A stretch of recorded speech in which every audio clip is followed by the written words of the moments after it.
एवढे मोठे व्यक्ती ज्यावेळेस आंदोलन करतो त्यावेळेस खरं सरकारची पहिली भूमिका असावी की त्यांच्या मागण्या काय आहेत त्यांच्याशी चर्चा करावी, त्या चर्चेचा मार्ग काढावा.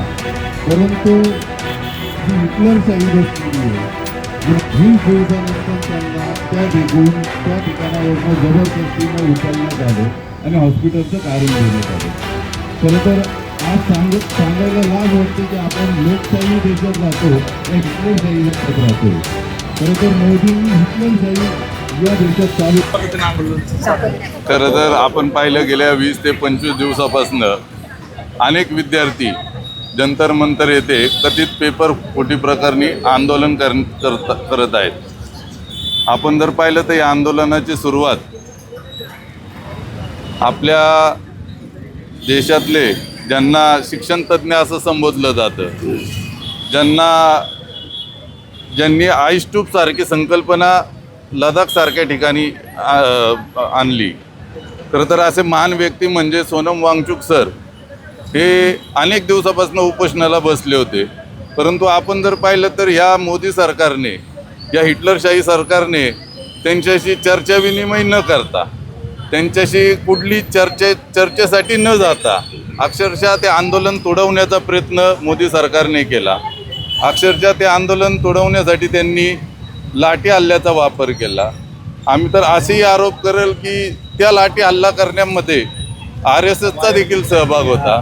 RSSचे भरपूर कार्यकर्ते त्या ठिकाणी लाठी घेऊन त्या हल्ल्यामध्ये जे तरुणाई सहभागी झाले होते त्यांच्यावरती अमानुषपणे लाठी हल्ला केला.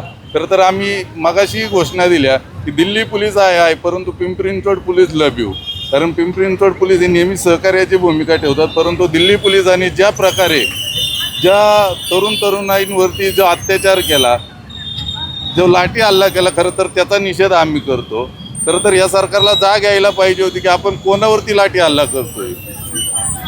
तरुणाईला या देशाचं भवितव्य म्हणून पाहिलं जातं आणि आज त्याच भविष्यावरती जर तुम्ही लाठी हल्ला करत असाल तर खरंच ही कृती अमानुष आहे. खरं तर या राज्यातून सर्वात पहिला पाठिंबा आमच्या पक्षाचे पक्षप्रमुख माननीय उद्धवसाहेब ठाकरे यांनी जाहीर केला होता. आम्ही आज खरं तर सोनम वांगचुक सर आणि अभिजित दिपके यांच्या आंदोलनाला पाठिंबा देण्यासाठी आज आम्ही या ठिकाणी सर्वजण जमलो होतो. परंतु येणाऱ्या काळात जेव्हा CJP पार्टी असेल किंवा या पिंपरी चिंचवड शहरातील विद्यार्थी असेल, जेव्हा या शिवसेनेला हाक देईल तेव्हा आम्ही विद्यार्थ्यांसाठी निश्चितपणे या ठिकाणी उभे राहू.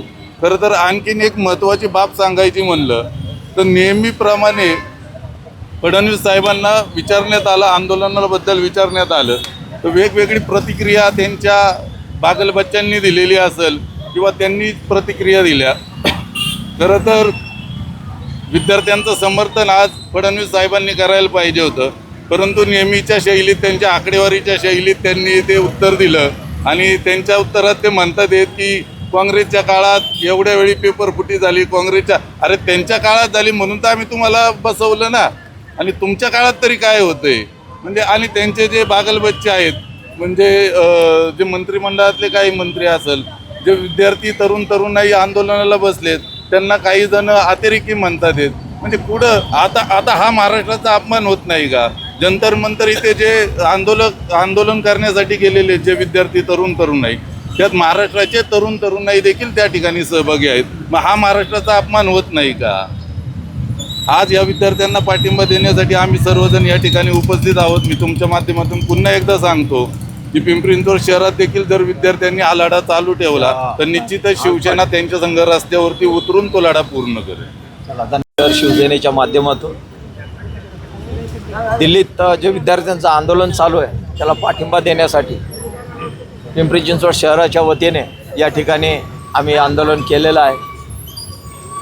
आता महिनाभर होईल त्या ठिकाणी आंदोलन चालू आहे दिल्लीमध्ये आणि या आंदोलनाचा प्रतिसाद एवढा आहे की अख्ख्या देशात हे आंदोलन सुरू झालेलं आहे. तरी देखील सरकार यांचं म्हणणं ऐकून घेत नाही आहे, धर्मेंद्र प्रधानचा राजीनामा घेत नाही आहे आणि विद्यार्थ्यांनी देखील ठरवलेलं आहे जोपर्यंत धर्मेंद्र प्रधानचा राजीनामा होत नाही तोपर्यंत आम्ही या ठिकाणून हलणार नाही आणि त्याच गोष्टीला त्यांचं मनोबल वाढविण्यासाठी शिवसेनेच्या माध्यमातून या ठिकाणी आम्ही हे आंदोलन केलं आहे.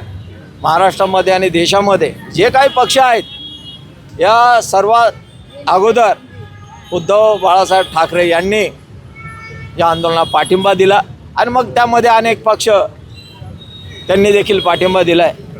आणि जोपर्यंत धर्मेंद्र प्रधान आणि राजीनामा देत नाही, त्यांनी जर राजीनामा दिला नाही तर मग त्या ठिकाणी नरेंद्र मोदींनी राजीनामा दिला पाहिजे, अशी आता लोकांमध्ये भावना निर्माण झालेली आहे.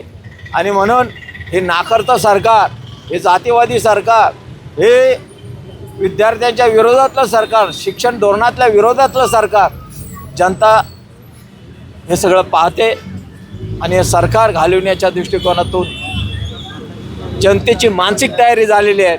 आणि येत्या काळामध्ये आपल्याला दिसेल हे मोदी सरकार सत्तेवर राहणार नाही.